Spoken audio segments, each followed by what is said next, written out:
Queridos irmãos, queridas irmãs, muita paz no coração de todos. O tema escolhido para estudo e reflexão desta tarde é eficácia ou efeitos da prece. Kardec se debruçou sobre esse tema no Evangelho segundo o Espiritismo e nós vamos encontrar nos dois últimos capítulos do nosso Evangelho segundo o Espiritismo o tema da prece, embora ele seja de maneira assistemática estudada em toda a codificação kardeciana. Kardec percebeu de maneira muito clara, e não poderia ser diferente, que de fato essa conexão com o divino trazia grandes benefícios para o homem. E a mensagem de Santo Agostinho, que a nossa irmã leu no início da nossa reunião, idílica, poética, ressalta exatamente a grandeza da prece. E tanto assim é que já na primeira obra, a obra básica da doutrina espírita, que é o Livro dos Espíritos, Kardec, percebendo a natureza do mundo espiritual, as correlações existentes entre os encarnados e os desencarnados, a natureza íntima de cada um de nós que é divina, que tem um progresso contínuo, que a lei do progresso se faz sobre toda a natureza, ele resolveu sugerir, e os espíritos superiores aceitaram,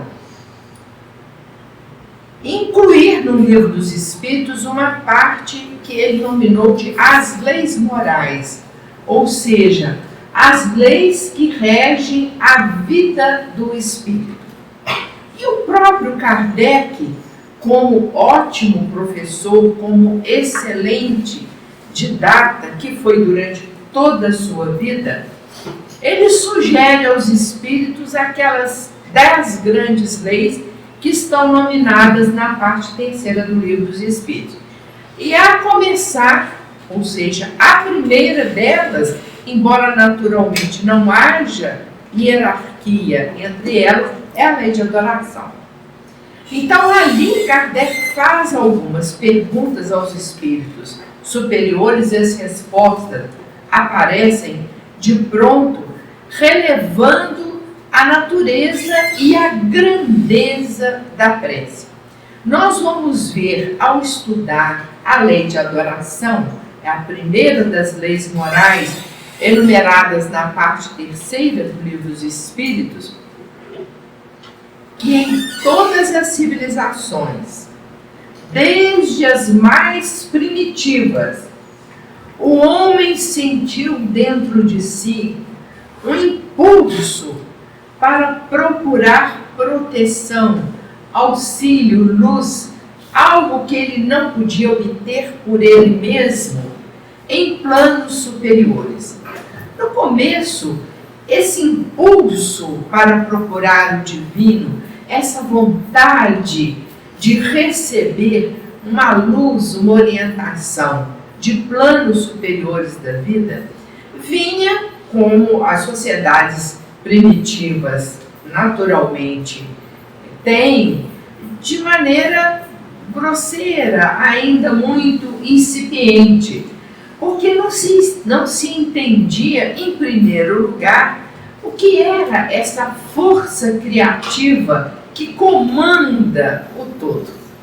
Então, muitas vezes, o homem primitivo entendeu que essa força maior, ele sentia a presença dela, se manifestaria através dos astros, se manifestaria através das forças da natureza, se manifestaria através de determinados animais ou até de plantas.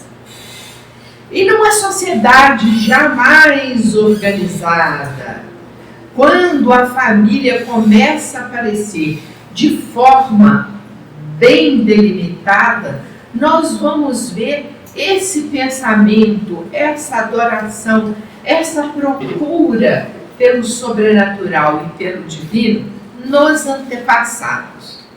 Então nós vamos ver em civilizações antigas, mas não primitivas, que se cultuava os mortos da família, que cada casa tinha o seu próprio santuário.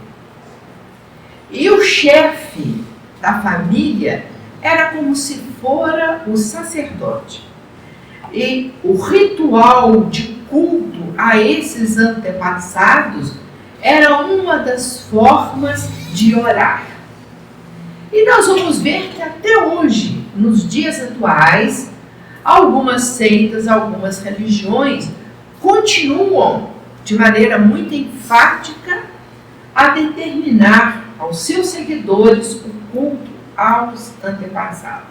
E mais à frente, com um exemplo muito significativo de André Luiz, quando nós formos estudar a prece refratada, nós vamos ver que nem sempre os nossos ancestrais, os nossos antepassados são espíritos de luz. Nem sempre aqueles que já foram para o mundo espiritual têm condição de vir nos ajudar de qualquer forma, trazendo orientação, trazendo energia, trazendo fluidos vitalizadores, trazendo ideias criativas e principalmente um clima especial que nos faz decidir as coisas da melhor maneira possível. Então, esses hábitos antigos, e a partir do momento em que a cultura judaica, com Moisés, começa a registrar de maneira muito metódica a sua história, nós vamos ver lá no Gênesis, não é? Os filhos iniciais da terra, aqueles descendentes de Abraão, fazendo as suas orações e as suas oferendas. Era também, e é também até hoje, um costume primitivo completamente desprovido de valor espiritual, mas muito praticado: as oferendas. Então, quem cultiva a terra, ao orar, oferecia produtos da terra. Quem é do pastoreio, oferece produtos do pastoreio, os animais, etc. E nós vamos ver em todos os livros de Moisés, no Pentateuco de Moisés, a começar pelo Gênesis, regras para se fazer essas oferendas. Como se de fato essa força presente no universo e que o regula se sensibilizasse com essas ofertas. Por que eu digo que até hoje nós temos um ranço que permanece desse costume primitivo? Se tem alguém aqui que já foi católico, vai me entender muito bem. A todo instante, até hoje, nós encontramos os nossos irmãos, também cristãos, fazendo promessas. O que é a promessa? A promessa é uma prece, um pedido que se dirige aos planos superiores, mas com um adendo, uma particularidade. Aquele que ora promete à força divina para quem ele está orando alguma coisa. À semelhança daquele homem primitivo do qual nos falou Moisés, que ia lá queimar a gordura do carneiro, que oferecia uma vez por ano um bicho sem mancha, sem defeito, que o sacerdote sacrificava, queimava a carne para oferecer em holocausto. Isso até hoje está na nossa cabeça e nós temos muito cuidado, devemos ter muito cuidado de não cairmos nessa estrada equivocada. Pensem vocês se alguma vez ao orar vocês pediram com uma formatação bem precisa alguma coisa E terminou a prece assim: se eu conseguir isso, se meu filho passar no vestibular, se a minha filha curar dessa doença, eu vou ficar 1 ano sem comer açúcar. Eu vou deixar de comer carne.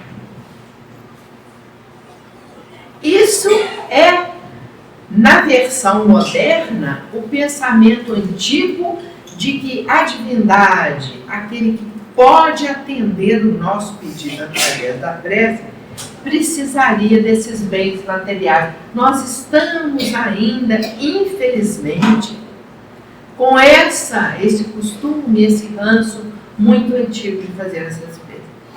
E essa ideia de oferecer alguma coisa em troca do benefício que nós estamos pedindo na prece, em troca do favor que nós estamos invocando para nós ou para qualquer outra pessoa, o homem chegou ao ponto de oferecer a própria vida humana.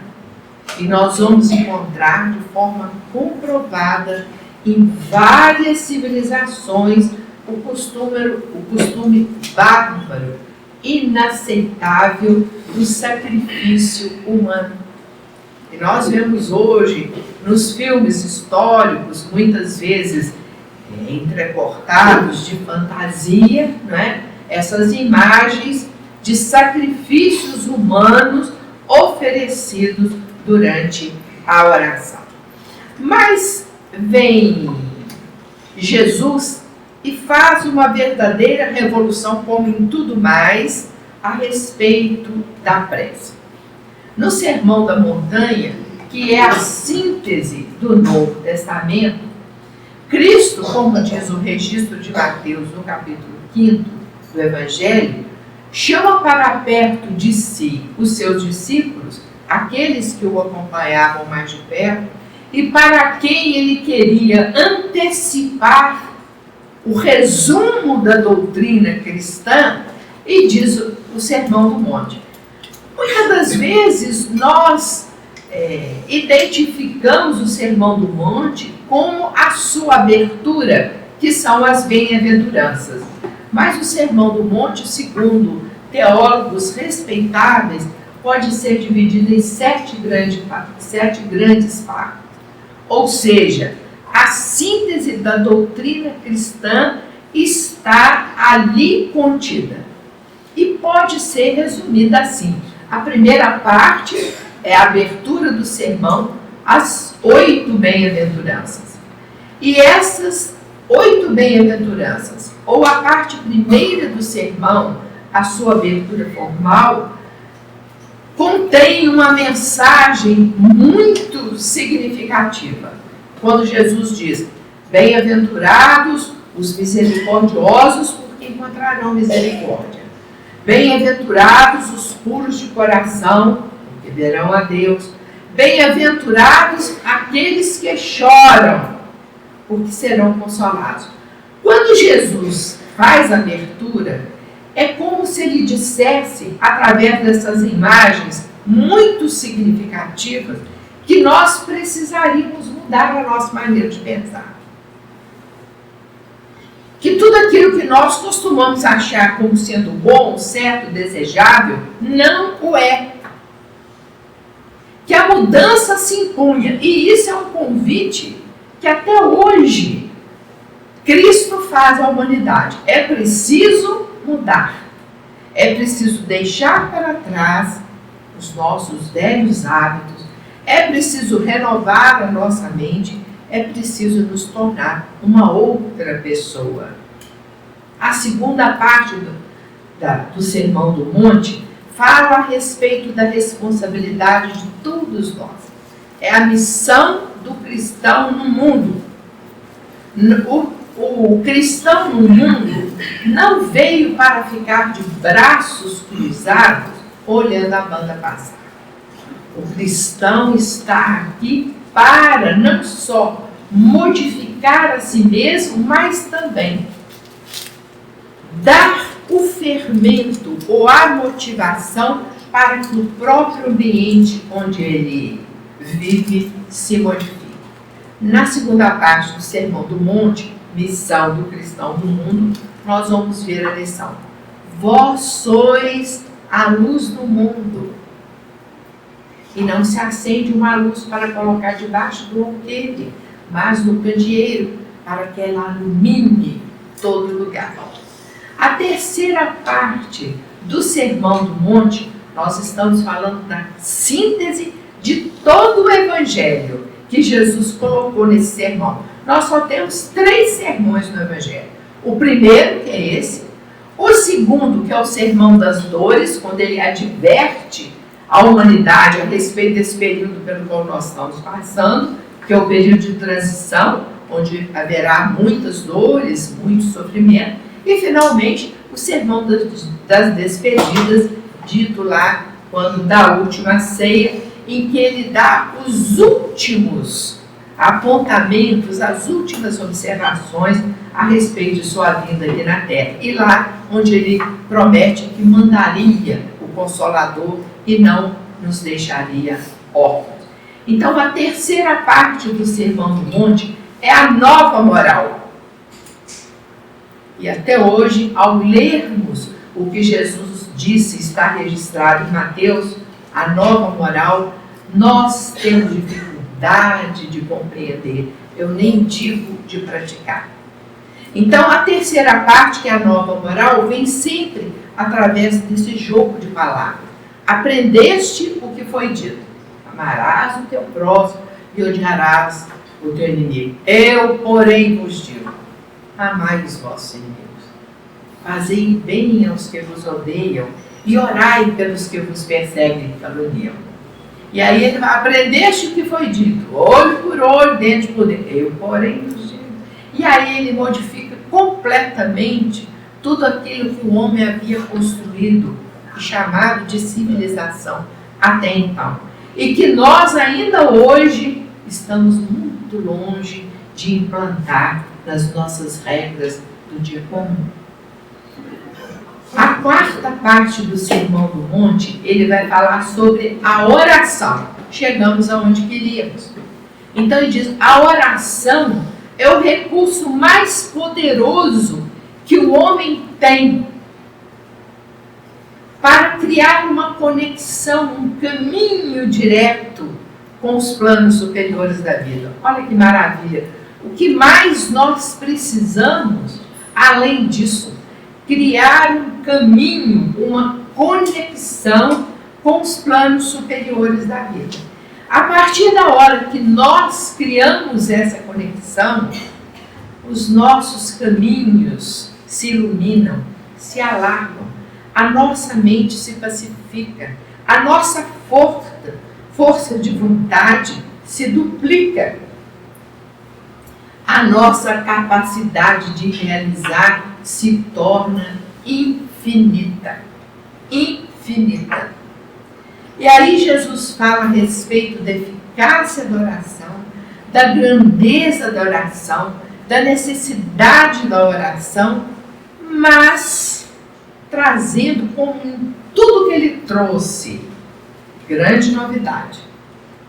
Para orar, não é necessário ir à sinagoga, não é necessário cobrir o rosto de cinza, não é necessário vestir vestes especiais, nada disso.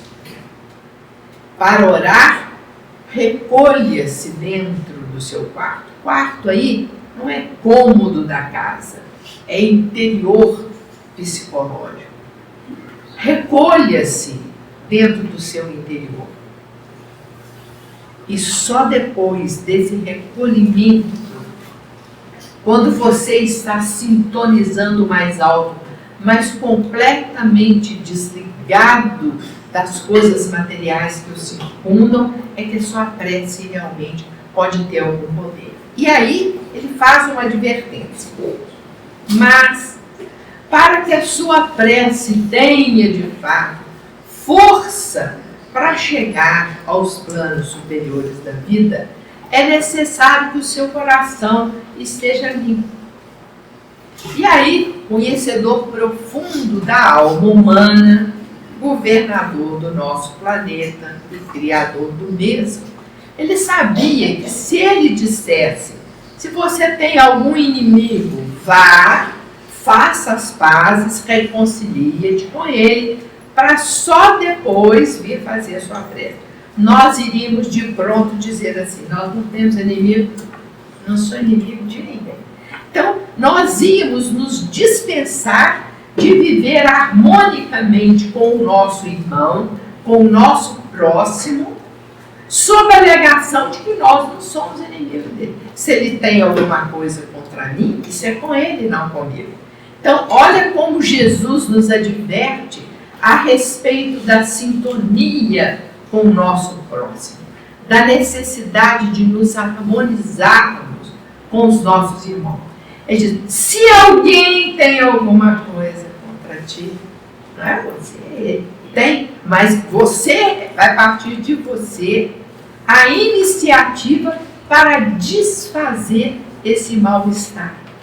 O cristão deve sempre ser aquele que dá o primeiro passo para desfazer qualquer nó no relacionamento.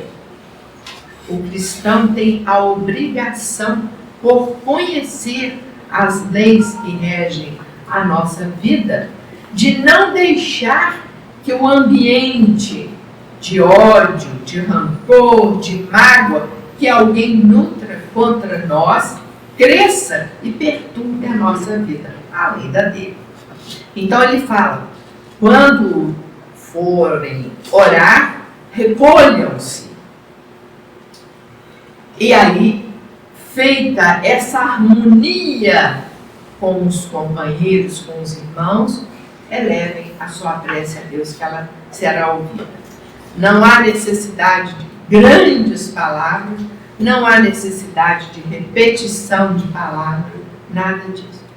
Tanto que depois, exemplificando a parte do Sermão do Monte, onde ele falou a respeito da importância e da eficácia da oração, Jesus vai dar o exemplo do homem comum, do publicano, aquele que cobrava impostos e por isso mesmo era muito odiado, muito antipatizado por todos os conterrâneos, quando diz que um fariseu, quer dizer, um religioso, um padre, um espírita, vai ao templo e chega lá e vai orar.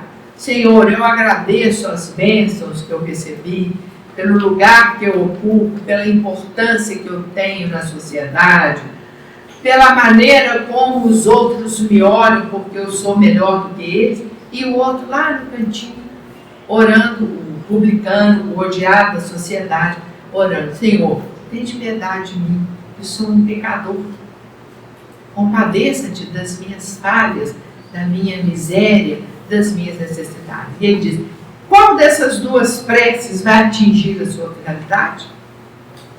Qual dessas duas preces vai ter verdadeiramente eficácia?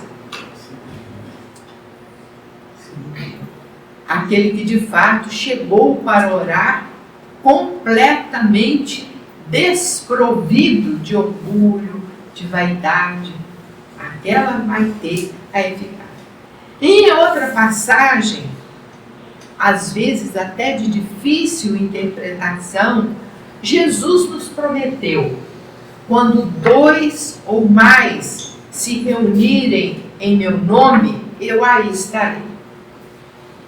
Por que será que Jesus condicionou a sua presença à coletividade? Ou seja, quando 2 ou mais estiverem reunidos em meu nome, aí eu estarei.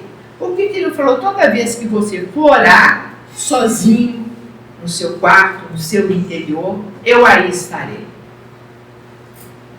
Porque também conhecedor profundo das nossas almas, que já vem acompanhando desde o início da evolução de todos nós, sabia Jesus muito bem que o que marcava a personalidade da alma que nasce por aqui é o orgulho, a vaidade. Então, quando ele diz, quando 2 ou mais se reunirem, ele diz, você precisa aprender a conviver com o seu próximo. Ninguém se realiza na solidão. E lá no Livro dos Espíritos, no capítulo 10 do livro 2º, que é da vida espírita, quando Kardec estuda da ocupação ou da missão dos espíritos, ele pergunta aos espíritos superiores: os espíritos, nós, né, tem alguma outra coisa para fazer a não ser melhorarem a si próprios? E os espíritos responderam, daí inclusive o título: Ocupação e Missão dos Espíritos. Todos os espíritos têm a obrigação de trabalhar para se melhorar e a obrigação de cooperar, textualmente repetindo, para o equilíbrio universal. O que é trabalhar para o equilíbrio universal? É trabalhar em benefício do outro.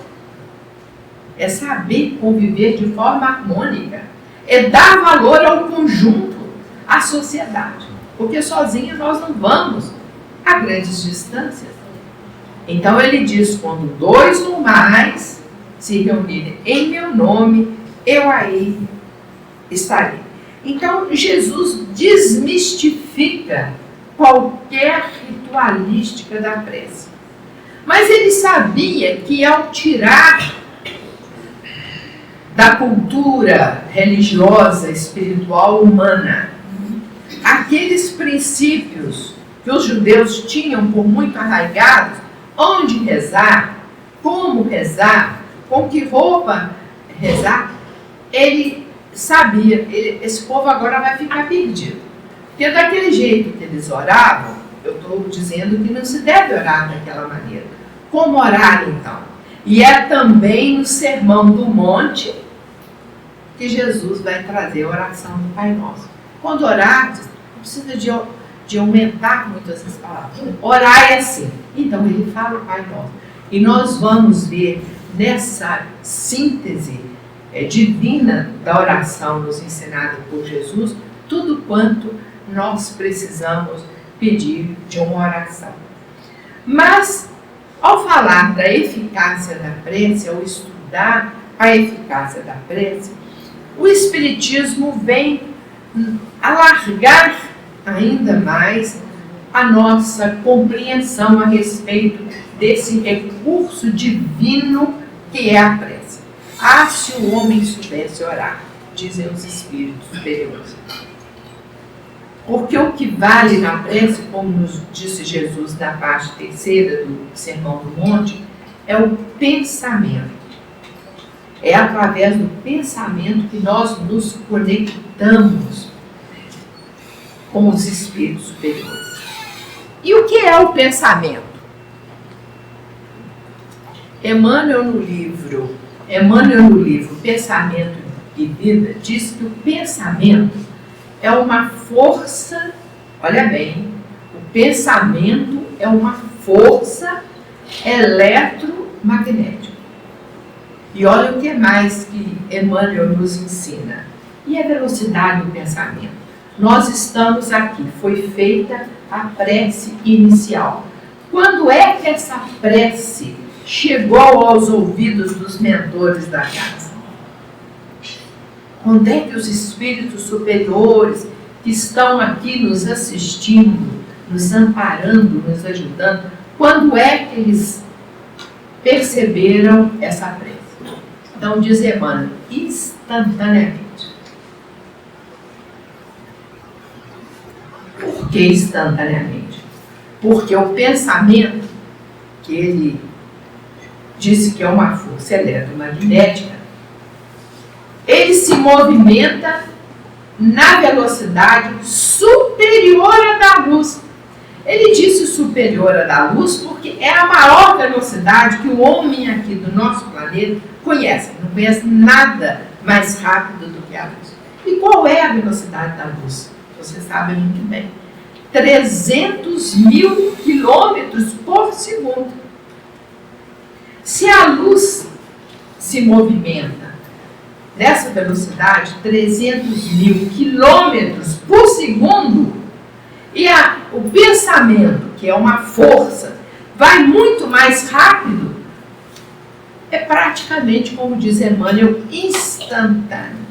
E eu gosto muito de um exemplo pela popularidade do livro de André Luiz, que é a casa, o nome da casa, né? O primeiro da série, O Nosso Lar. André Luiz ficou lá no umbral durante os seus 5, 6, 7 anos, foi recolhido, recuperou-se. Nós vemos que ali tinha um diamante, né, que precisava de uma lapidação para se mostrar em toda a sua grandeza. Tamanho depois do trabalho que ele vem realizando. Então, fica lá e está com saudade de casa, com saudade da família, querendo saber como é que está a mulher que deixou para trás, os 3 filhos, etc. Até que depois de um certo tempo, deve ser uns 10 anos, 12 anos por aí, é autorizado a ele vir aqui na Terra. E ele chega na casa dele e leva um susto muito grande, porque a mulher está casada, os filhos estão completamente encaminhados na vida, não quer nem ouvir falar do pai. Quando uma das filhas fala lá, não sente a presença dele na casa, e fala, hoje eu estou saudosa do papai, a mãe dá uma bronca, não quer ver, nem falar no nome do ex-marido e pai dos filhos dela. E o atual marido dela, o nominado Ernesto, está muito mal com uma pneumonia, que o médico não sabia como debelar. Falou com ela, olha, os medicamentos não estão fazendo efeito, não tem mais o que fazer, eu não sei o que mais prescrever para o doutor Ernesto melhorar. E ela entra em desespero, fala, meu Deus do céu, ficar viúva outra vez, passar por essa perda de novo. E pela primeira vez, embora André Luiz estivesse ainda transtornado com toda aquela novidade, em razão ainda do ranço, do egoísmo, né, da posse, é meu marido, é minha mulher, é meu filho, né? E aí ele acha que precisa de ajudar o Ernesto. Ele está pensativo no jardim da casa e faz uma prece muito significativa. Olha lá o ensino de Jesus. Não precisa ficar com uma história comprida, repetição de muitas palavras. Não é por muito dizer que vai resultar no atendimento da prece. É pela sinceridade, pela pureza desse pensamento. Isso é que vai determinar a eficácia da fé. Ele pensa assim, se Ernesta, não é Ernesto o nome dela não, a enfermeira que o recebeu lá na Narcisa, justamente. Se Narcisa estivesse aqui, ela saberia o que fazer. Quando ele termina de falar isso, é uma prece. Se Narcisa estivesse aqui, ela saberia o que fazer. Ele viu uma mão batendo no seu ombro. Ele olha, Narcisa. Ela lá em Nosso Lar recebeu imediatamente, como diz Emmanuel, velocidade superior à da luz, 300 mil quilômetros por segundo. Recebeu o pedido dele e falou, o que você quer? Eu vim aqui te atender. E aí Narcisa vai, faz aquela fusão lá de ervas, abacate, manga, não sei, e coloca na água que está na cabeceira, ele vai bebendo durante a noite e amanhece de uma forma que o médico não entende a razão da melhora. Então, qual é o tempo que o nosso pensamento leva para sair daqui onde nós estamos e chegar aonde nós direcionamos a nossa cabeça? Diz Emmanuel, imediatamente. E André Luiz vem e dá esse exemplo.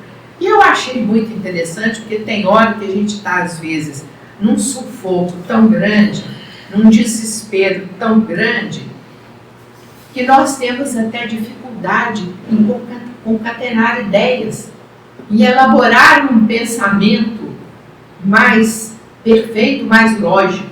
Não tem importância.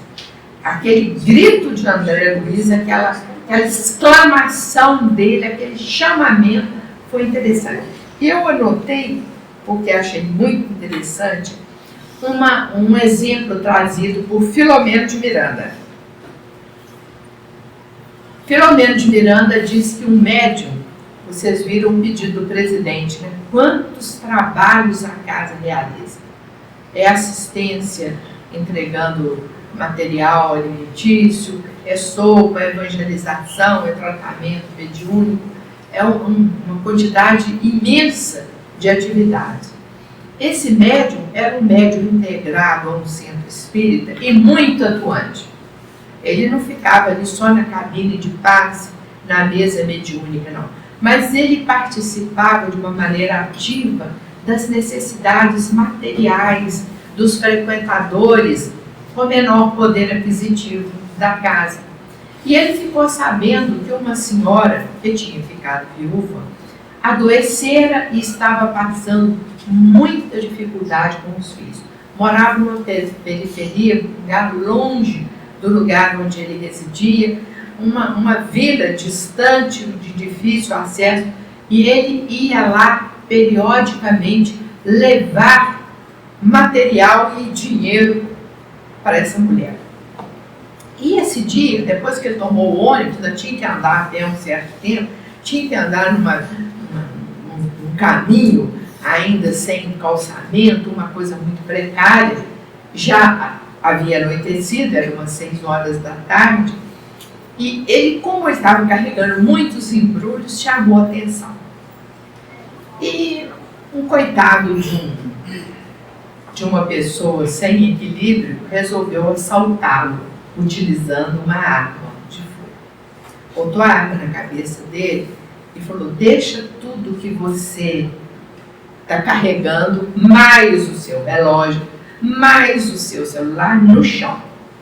E corra, senão eu vou te dar um tiro. Aí ele lembrou-se do guia dele e fez igual o André Luiz. Ah, se Narcisa tivesse aqui. Ele se lembrou do nome e falou com o guia dele: me ajuda. Só isso. Pois na mesma hora, diz Filomeno de Miranda, o ladrão sentiu uma dor tão aguda no braço, onde ele estava segurando o revólver, que o revólver caiu. E a dor foi subindo aqui para o peito, ele achou que estava infartando. Ele caiu e perdeu o sentido. E coitado do médium, daí que a gente vê o coração magnânimo da pessoa. Ele falou: não, agora então eu posso levar o negócio lá para a dona fulana, porque o ladrão já foi embora. Aí veio a intuição clara na cabeça dele: não, fulano, larga tudo por aí, vai embora. A situação aqui é perigosa para você. E ele foi. Então, muitas das vezes, meus irmãos, nós conseguimos benefícios que a prece, aliás, nem foi nossa, é de uma mãe, é de um irmão, é de um amigo, é de um colega de trabalho que, sabedor das nossas dores, do nosso sofrimento, ora, tem valor? Claro que tem. É atendido? Claro que é. Muitas vezes o atendimento da nossa prece não é da maneira exata, como muito bem diz Kardec no Evangelho, não é da maneira exata como eu queria. Mas o auxílio, de qualquer maneira, vem. Então, eu estou, por exemplo, com um familiar em situação desesperadora, completamente desenganado. E eu estou desequilibrado com a possibilidade do desencarne dessa pessoa. Então, eu oro, eu queria que ele vivesse pelo menos mais algum tempo, por isso ou por aquilo.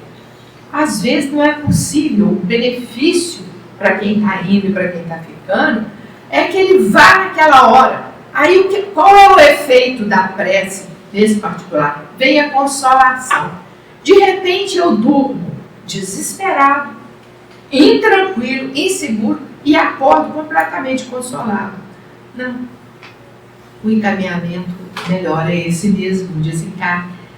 Da onde que veio aquela sensação de conforto, de paz que nós tivemos? Efeito da prece.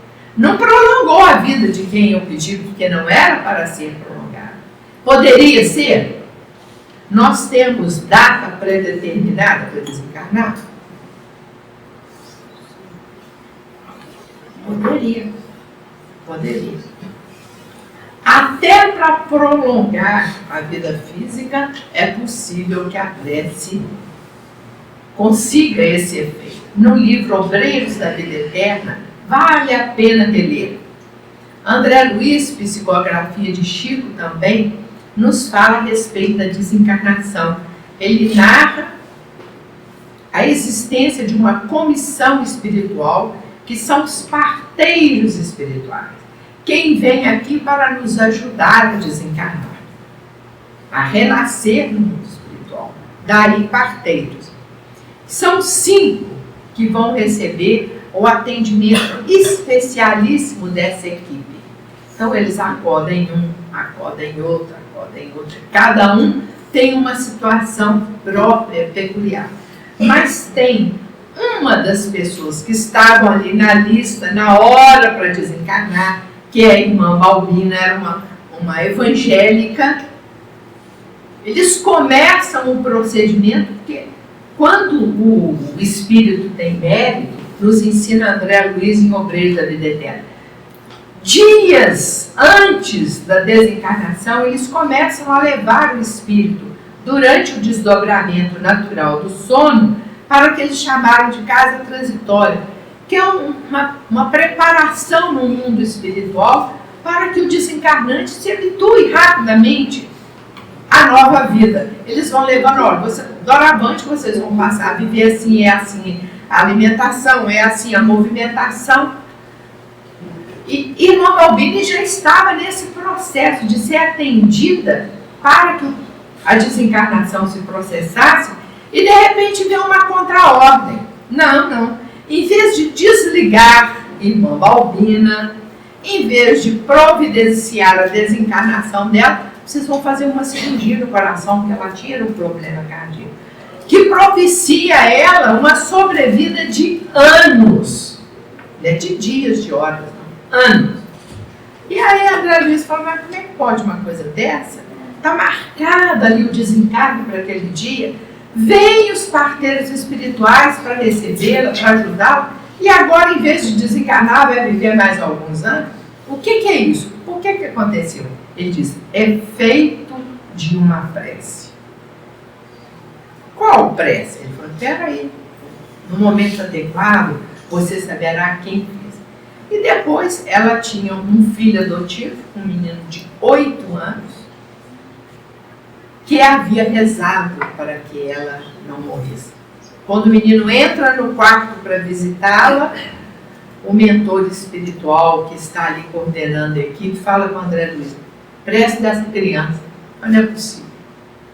Prece dessa criança que ocasionou. E aí ele conta por que a prece foi atendida. Vocês vão olhar em Obreiros da Vida Eterna e ver por que a prece da criança de apenas 8 anos foi atendida.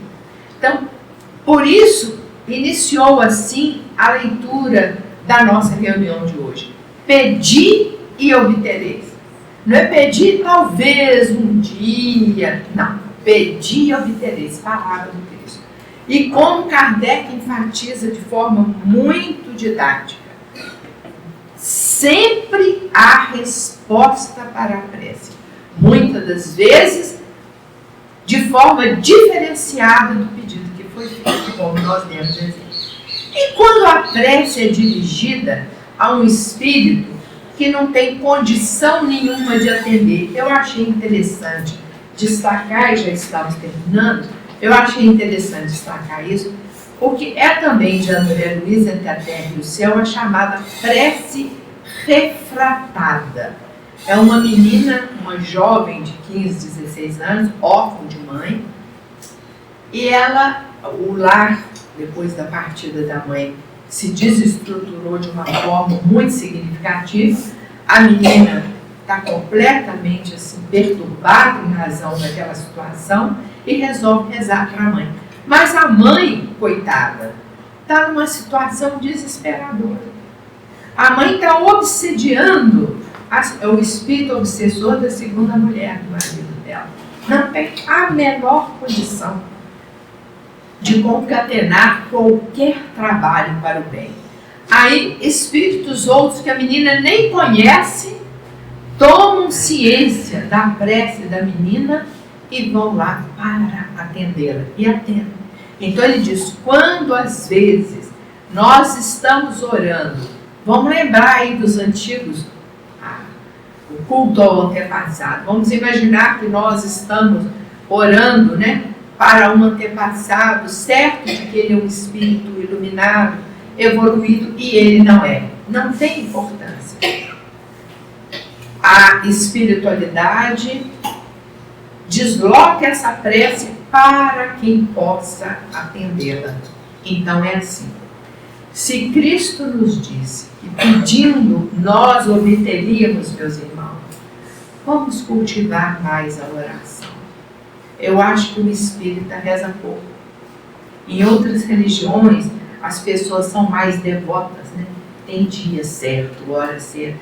E até oração com hora certa tem o seu valor. Mas nós não vamos encaminhar por esse lado, não, pelo jantar da hora.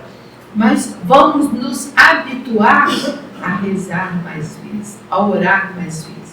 Muitas situações conflituosas surgem na nossa vida pelo acompanhamento perturbado que nós possamos ter. A prece é a forma mais eficaz de fazer a higiene do nosso ambiente. Se Jesus nos disse, pedi e obtereis, nós vamos sair na certeza de que, de fato, todas as nossas preces hão de ser atendidas pelos nossos amigos espirituais. Que Jesus nos abençoe.